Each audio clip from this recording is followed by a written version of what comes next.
Hello trade pros, today we're talking about cryptocurrencies and we have a very exciting guest on the channel that's going to tell you a lot more about cryptocurrencies and where he thinks they're going by the year 2050.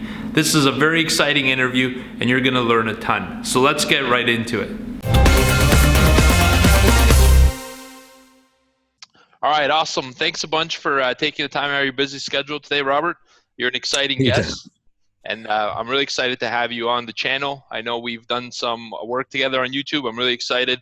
But the best opportunity here is to get a chance to pick your brain and wealth of knowledge on cryptocurrencies. So thanks for coming on the show and talking to our Trade Pro Academy team. Hey, man, it's my honor. Thanks a bunch, man. Appreciate you coming on our show. They're on TradingView. So we got the TradingView sessions there where we kind of walk people through the basics of cryptocurrencies and stuff like that. And it was awesome to get you on there for 3 episodes. And for your fans and viewers, they'll be able to see you right there on the TradingView platform, walking people through charting and stuff like that. So it's a great time and great to get to know you.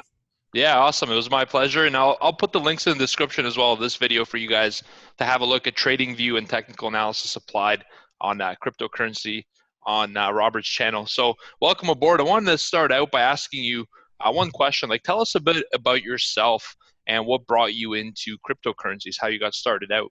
All right. Well, this could be a long one, but I'll just start. I'll keep it simple, right? So, Christian father, husband, been, in the space since probably around 2011. I guess I should back up a little bit, though. I've been with my wife since we were 14, so I got married when we were 17, and basically had to figure out how to, survive and, provide for the family. So I used construction as kind of that mechanism. So I've created one of the largest construction service companies in California, and always had kind of a background in tech, always a little nerdy, a little geeky, all that kind of stuff, starting off with Amigas and Commodores and all that kind of stuff. And anyways, that allowed me, once we started generating enough income, to go back to my roots in software. And so I created a software company in 2009, and we started building platforms for the United States Post Office and for really big, organizations like that. Around 2011, I got introduced to cryptocurrency by a guy named Max Keiser.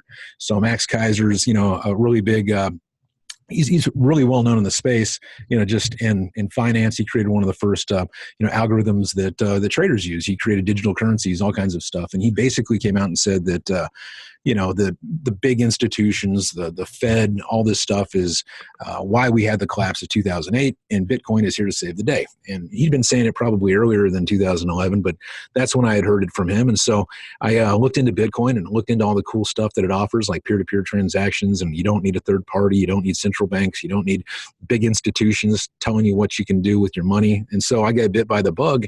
And so since 2011, I've been really involved in cryptocurrency. And my friends and family and all those types of people, they knew that I was. And when 2017 hit, it seemed like everybody wanted to get in because it was going to the moon, right? So everybody's asking me all these questions all the time. They're hitting me up, asking me, what token should they buy, what coin should they sell, or where do they buy, how do they sell, all that kind of stuff. And so I kept answering these same questions over and over again. And one of my friends said, "Hey man, you should just start a YouTube channel and basically just address all the questions that everybody hits you with." And then another one said that, and then another one said that. I'm like, you know what? I never wanted to, be on YouTube, right? I never wanted to do that type of thing. It just kind of felt, kind of slimy a little bit or something. So what I did was I did what they said. I created a video. I put it on YouTube, all the basics of trading and how dangerous it is and how I thought stuff could go really close to zero really freaking quick. So be very careful. And then right about that time, it did, right? So this was in December of 17, I think, somewhere around there. And they kept asking me to do more and more videos because a lot of people were still holding. They still didn't know what's going on with the market. So it just kind of led into, I don't know, we've probably done 1,000 interviews. We probably published, close to 400, interviews on our channel. It's just me and my son that do that, Aaron. And anyways, so after, doing all these different videos, interviewing all these CEOs, these founders, talking about their crypto projects, all that kind of stuff, I kind of went back into my tech background and decided to build something of value for the community. So myself and Sneh, we created something called Monarch. It's a Monarch wallet. It's free. You guys can use it today. I don't want to, bore you guys with all the details and stuff like that, but I think it's the best cryptocurrency wallet and kind of the best of every crypto service all in one place. So right there in Monarch, it just continues to get better and better. And I got some of the biggest people in the space that are, partners with us, advisors to us, or we've integrated with. And so it's really exciting. But that's kind of the nutshell of, of kind of like how I got into crypto, who I am a little bit, and then of course we've also got we have a TV show on Biz TV. It's in 46 million households. We have our Crypto Beatles YouTube channel, and then we also have, what else do we got? I'm the host of Trading View Sessions, so right there on Trading View. So wow, there you go. That's awesome. That's one heck of a journey from family man to crypto prodigy. I love to see that. I don't know about prodigy, but I'm definitely an enthusiast.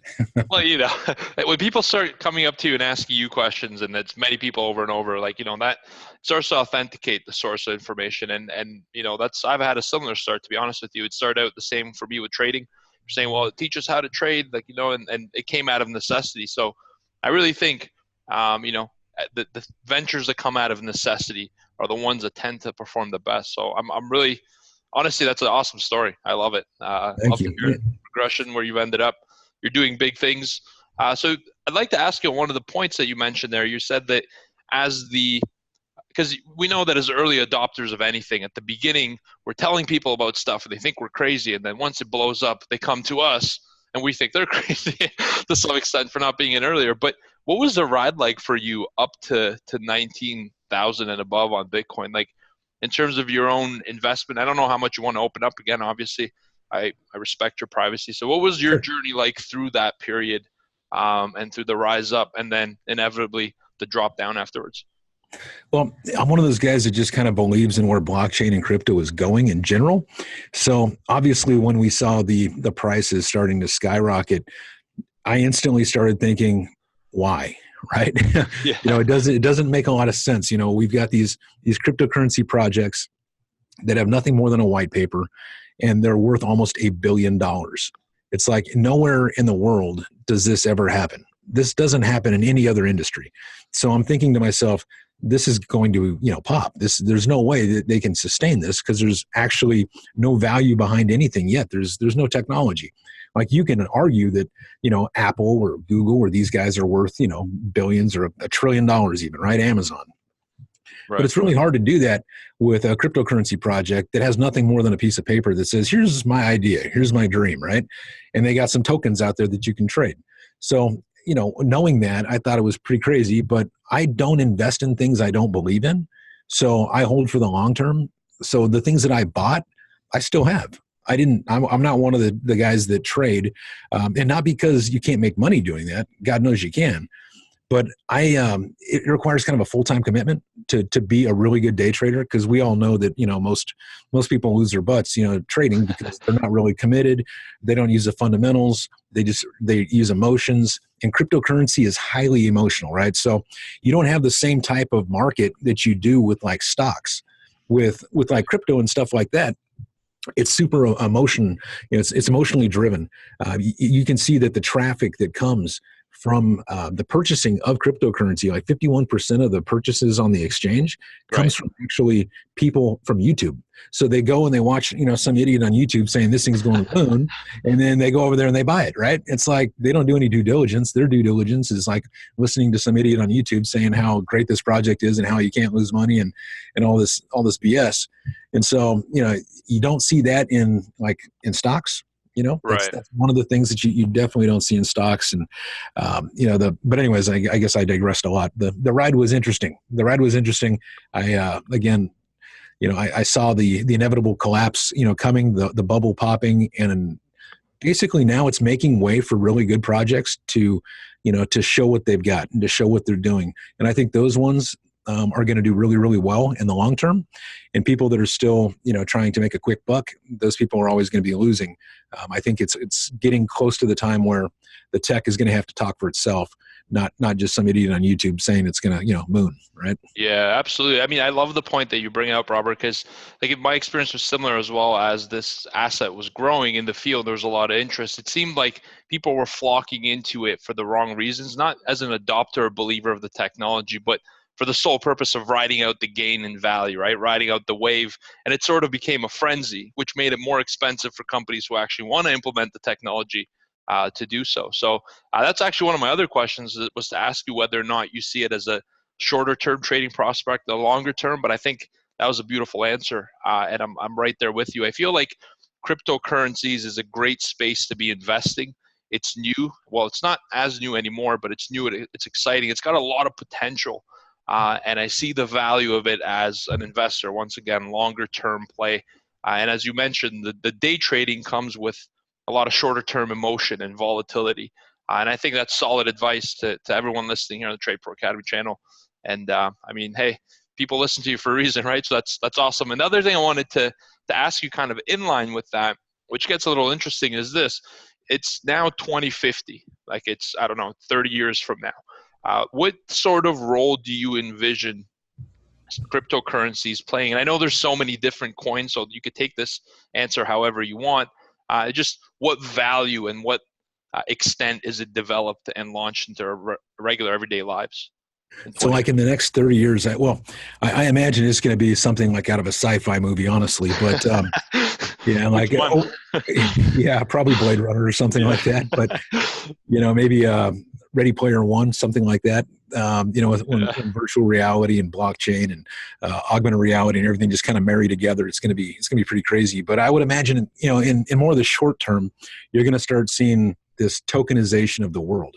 So you're going to start seeing physical assets becoming digital assets. So they call them things like security tokens, right? So typically they're just for accredited investors right now. But imagine if you wanted to buy, the Sears Tower, right? Obviously, or Willits Tower, I think is what they call it now. But say, for instance, you wanted to buy that. Typically only one person can come up with that kind of money, or a big group of people that could come up with that kind of money to pay for it. But if you're able to tokenize the entire building and say it's going to sell for, $1 billion, right? Who knows what it's going to sell for, but just say it's $1 billion. You could basically offer, 1 billion tokens, and 1 billion people could buy each one of those tokens at $1 and own a part of, the Sears or Willits Tower. So that's just one example. Then you got the stock exchange, right? So basically, instead of trading paper, you'd be trading cryptos, just tokens and things like that. It's so much faster, so much more easy to validate and to see it. So I see a couple of those things, right there. Like in the short term, I also see people using this as you've already seen, as a method to raise capital. So for instance, people like SpaceX, right? If they have a bunch of shares, well, it's not publicly traded. You can't actually trade it yet. But if you actually tokenize the shares that they have and you launch it on like a security token exchange, now they could be getting liquidity. These different types of big businesses that aren't publicly traded, they could be using their private stock as tokens and gaining liquidity from it. So those are like some really super simple ones. You go a little bit more advanced. I see like the cars driving down the road, paying for services, with crypto on their own. So you can see like Tesla, how they've got autonomous vehicles and things like that. Well, imagine it's going to know when it needs, some type of, servicing or something like that. So it just rolls up to whatever service shop and pays for the service. It gets done. It moves, it goes right back into, right back onto the road. Or maybe the car is talking to the car in front of it, right? You've heard of different scenarios like this where you're going too slow, the car behind is going too fast. It wants to go faster, so it pays you to move. There's all kinds of crazy stuff like that. Blockchain in general, you can see how it'll end up being things that'll replace like our medical data infrastructure. People will be able to share their medical records with different hospitals while being HIPAA compliant, stuff like that. You can probably see things like shipping logistics, or being able to track where packages are, where shipping containers are, farm to fork. You can actually see the soil conditions, the atmospheric conditions, all this stuff put on the blockchain, immutable. That way you can't mess with it. You can see exactly where everything's at, what happened from A to B. You'll start seeing like contracts and things like that done, via smart contracts, where you don't need these intermediaries. You don't need these attorneys and whatnot. They'll create some kind of really cool contract that you can use for all different types of applications, and you won't need an attorney anymore to draw these things up. It'll all be done, digitally. You'll have, accounting systems, everything done, via the ledger on the blockchain. And this is just a few of the things. And then, like I said, it may just completely explode and turn into something like Ready Player One, where everything is just on the blockchain, everything's running off DAGs. It's going to be crazy, man. It is. And nobody's seen anything yet. So it's definitely exciting. It's one of the reasons I'm here, man, is I see the future. Yeah, absolutely. And I'm with you 100%. I think we haven't even seen what it's capable of yet. We're just sort of in the early infancy stage. It's sort of like, in the blogging world and the online world, I'm sure people say to you, well, you're going to start a YouTube channel, everyone's doing it. But I think we're just in the beginning stages, and we're in the same kind of step with cryptocurrencies as a whole, and the technology. So here's an interesting question that I sort of had for you, because I do see the vision as well. At the end of the day, we're talking about securitizing assets and being able to, first of all, transfer them, track them, and also have partial ownership that's accountable. I'm pretty sure a lot of the viewers don't realize, and listeners, what the process of transferring money is. Just the simplest application. It's all paper based, right? Like banks, wire transfers. It's mind blowing to know that if I want to send money to you, I have to do it through paper. It faxes your bank, and it takes 7-10 days, etc. So I see a huge application in the financial sector, but I think you really kind of opened up our eyes, Robert, to other spaces as well, like implementing it for car technologies, tracking cars as they move through traffic and automation. And by the way, Robert, I'd be the car in the back, the fast one, trying to get. I want to be the first one. But I want to ask you this. So in a world of cryptocurrencies, like which one seems to have more promise? Because at the end of the day, my read on this, and you know, you're the one that's got the expert knowledge on the topic, but my read on this is that if the technology itself is really the key discovery here, the key value tool, how do we know which coin is going to implement the technology the best, or the one that's got the highest chances of thriving and being most prominent in 2050? Like, how do we choose that one? Well, we obviously don't know which one that's going to be. Yeah, nobody does. But, come on. but right now, I would say the most important cryptocurrency in all of cryptocurrency is Bitcoin, right? It's the OG. It's the original. Everything kind of hinges to that. Everything is pegged to it. If it fails, this whole, I mean, it'd be catastrophic for the entire industry, right? Because one of the things that's really sexy cool about Bitcoin is nobody controls it but the people. Right. So it doesn't have, some figurehead, with, all the different things that come with running a business, right? You never know where his mind's at. You never know if he's just going to exit scam one day. With Bitcoin, it's basically just a peer-to-peer network that anybody can join. Anybody can become part of the business just by throwing up a node or using the currency itself. So I would say Bitcoin is the most important cryptocurrency in all of cryptocurrency, and I think it's going to be around forever. As far as other cryptos that are going to do really well, you have to look at the development team, right? So who has what cryptocurrency has the most devs and the most support behind it? So that would be things like Ethereum, right? Things like EOS, things like maybe Neo and Ontology. Those are kind of really well known already in the space. But they could be replaced by something that just comes out of left field. Some 8-year-old in his little bedroom just codes up this new killer language that we have no idea and haven't seen it yet. And it may just replace everything. And everybody's like, this is awesome.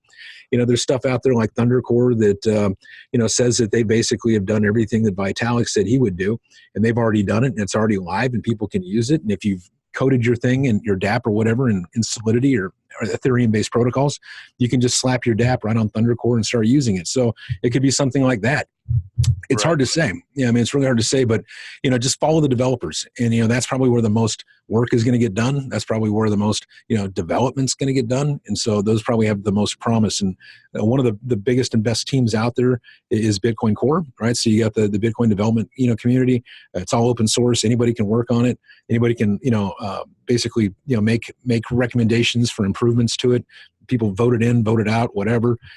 So Bitcoin, I think, is definitely like the key indicator, right? That's the OG, the one that everybody always looks to, and I think is definitely going to be around the longest. And that's where I if I'm going to invest in something, it's usually in Bitcoin. Right, especially for the longer term. Yeah, I really like that. And your answer your answer is in line with a lot of how traditional investing is done, right? You have a portfolio, you may want to diversify, but go with the core. And then you're able to put some more pieces into some other assets that you think are going to do better, or follow the development, like you mentioned, Robert. I love that piece of advice. And most importantly, like any industry, you just got to stay on top of it, right? It does require work, but as long as you're doing the research and whatever is exciting you, whatever you could see a prospect of this new idea being applied. So if it's going to change your life in 30 years, it's going to have value, right? It's a project worth following.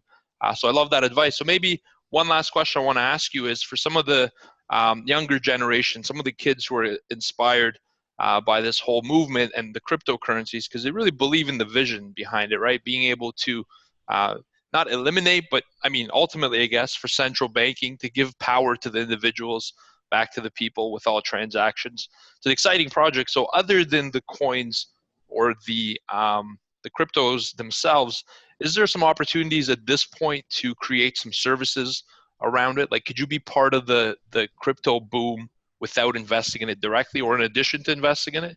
Like, what would be some ways to get started, maybe consulting services, et cetera? Yeah, I mean, just take for instance, on my Crypto Beatles YouTube channel, I give away $100 of Bitcoin Cash on every single video. With Monarch, we give away about 1,000 tokens a week right from our wallet. So people can, and then with our Monarch token Telegram page, we have a bounty where people can earn, free cryptos. So this is a way that I help get people into the space without them having to open up their wallets other than to receive tokens. They don't have to spend any money. So the only time they open up their wallet is to get money from us. But one of the things that they could do, right now is they could start learning how to code. There's so many different Udemy courses. There's so many different things online that they could do. And there's such a demand for quality developers, and it pays well. It does pay well, and they can be decentralized. They can work from home. So if they want to get into crypto and they want to be paid in crypto, or they want to start, trying to figure it out a little bit more, just, in their free time, start taking some development courses and learn how to basically code. That gives them a lot of, opportunity. And remember, blockchain is just it's just a new software, man. It's just a new algorithm. It's not this crazy thing that everybody tries to overcomplicate. So if you're good at something, like if you're a great marketer and that's what you're good at, dude, just have a marketing company for crypto, right? You don't have to reinvent the wheel. If you're great at offering some kind of service, figure out how to incorporate some value to blockchain with it, right? So maybe you're the guy that does medical records on some clunky old system. Well, figure out how to do medical records on the blockchain, right? Make sure it's of value. It's not just trying to go out there and raise a bunch of money and steal wealth from people, or just, find a reason to make it blockchain, right? But there's all these different ways that people can get involved to where, they could be making money and it doesn't cost them an arm and a leg. Like trading, you can make a lot of money in trading, this. But for people that aren't like really dedicated and don't know the fundamentals and don't, and they let their emotions, run wild and stuff like that, they can really lose a lot of money. But going this route, they're basically just paid for their participation. Yeah, I love that 100%. Like coming from you with a family man of faith, I think you bring up a really good point is just have purpose, have some kind of mission and drive, and then apply yourself to that. And I think that's really good advice for anyone who wants to look into cryptos more. The number one thing I would do is, like Robert suggested, read about it, learn what the space is all about, learn how to code. Funny story, Robert, I remember my teacher in high school, he had a coding class. And I learned how to code, and I did a little very basic rudimentary calculator. It worked, but it wasn't sexy or anything. The user interface sucked. And back at the time, my friends were like, "Oh man, you're going into coding. It's like this field's overdone already. It's gonna turn. It's at its peak." This was like 1999. Like we're only getting started. So for anyone who's kind of listening and has motivation, their sight set, I'd give you guys personally two pieces of advice. Number one, take interest in it for the right reason. And number two, be around people who are in this industry, who have put their time in that you could learn from and absorb. Be a sponge, take in that information. I really think that's where Crypto Beatles, and again, I'll put the description of this channel, Robert and his team are doing phenomenal things at Monarch. Robert, I want to say pleasure for having you out here. Thank you for sharing your wisdom and infinite knowledge on cryptos. And I'd love to ask you this one last question. Tell us a little bit more about how people can get more information from you, how they could get a hold of you, and maybe a little bit more about Monarch and what our users could use that for. Sure. Yeah. So I'm super easy to get a hold of. I'm on Telegram, or you can just, contact me through our YouTube channel. So it's just Crypto Beatles. And right there on YouTube, or Trading View Sessions, we're right there in the shows tab, or on Biz TV. It's probably on most of your guys' TV channels, Saturdays and Mondays, I think. And then my email address is just cryptobeatles@gmail.com. So real easy to get a hold of. Like I said, we give away $100 of crypto in every one of our videos to help people get into it. With Monarch, it's something that we created to add value to the community. I really didn't find any kind of, really easy to use wallet for all these cryptos, you kind of had to, have like 40 different wallets and 40 different this and 40 different that to use cryptocurrency. It was just real clunky. So I decided to create something in-house with my own dev team that was kind of like the best of everything in one place. So today you can go to Apple, you can go to Android, you can go download our wallet today, and right from the start, depending on where you live, you can basically plug it in your bank account or your credit card and start buying and selling cryptocurrencies and storing it on a decentralized wallet. So basically decentralized, for people that don't know, means there's nobody in charge of it but yourself, right? So there's not some central entity that's holding your private keys or your seeds. You control your finances. You are your own monarch. You are your own king, your own queen. You hold on to your money, nobody else. Nobody else can tell you what to do with it. So you are the monarch, right? And so you can buy and sell crypto with it. We have a decentralized exchange built into it, so you can start swapping ERC20 tokens right within the wallet, right from day one. You can earn interest on your crypto. So rather than, just leaving it in a wallet that's just, doing nothing, you can actually earn interest on it. These are just a few of the features. It's got the news, it's got the market cap, portfolio tracker. And again, you hold your seed and your key. And we just keep dropping more and more services into the wallet. So you're going to end up basically having the best of everything in one place. And, our partners are some of the most, well-known people in the space, from, the co-founder of LinkedIn to the creator of VoIP to Roger Ver to you name it. Just all you have to do is go on our website and you can just see the list of all of our partners. And, we're just really, proud of what we built. We've got, 250,000 users on it. And in crypto, that's a lot, because crypto is very, very new. So, we just keep listening to the community, dropping new tech all the time, making sure that they like what they're using. And then they're also kind of like beta testers for us too, because we got this platform to be able to, listen, to be able to talk about it and be able to basically get feedback and make the little changes and tweaks that the community asks for. So there's going to just be so much more stuff coming to it. And every week, every month, we drop more tech. And so if you haven't looked at Monarch Wallet, just go ahead and download it. It's free.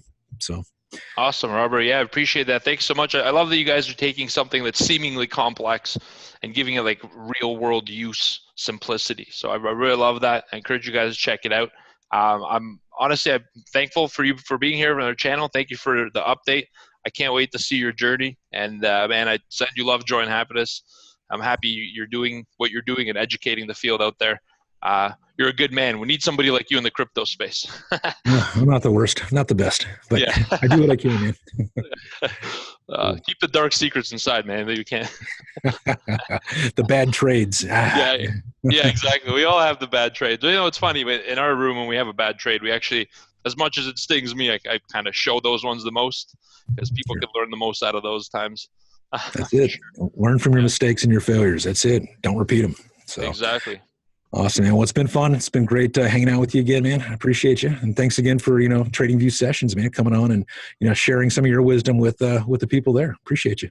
Yeah, thanks, brother. I'll put the links in the description, guys. Thanks again to Robert and the awesome work they're doing. Head on over and check them out. And thanks again, Robert. Take care. And hopefully we'll see you again on the channel in the future. You know it. All right. God bless. Ciao. All right, Trade Pros. I hope you've enjoyed this interview with Robert. He's an exciting guest, and we're very happy to have a moment to spend some time with him. Click the link in the description below and head on over to the Crypto Beatles YouTube channel. There's a wealth of information about cryptocurrencies. Also, if you want to check out Monarch, we have a link in the description below in this video as well. And next week, we're going to be on Robert's channel talking about TradingView and applying technical analysis on cryptocurrencies and focusing on Bitcoin. We hope you've enjoyed this interview. If you like it, click the like button below, and please subscribe to the channel. Click the notifications bell to get instant updates for our new videos. Thank you so much. To get your free 6-lesson course, click here. Take care and have a great day. Thanks for watching. Goodbye.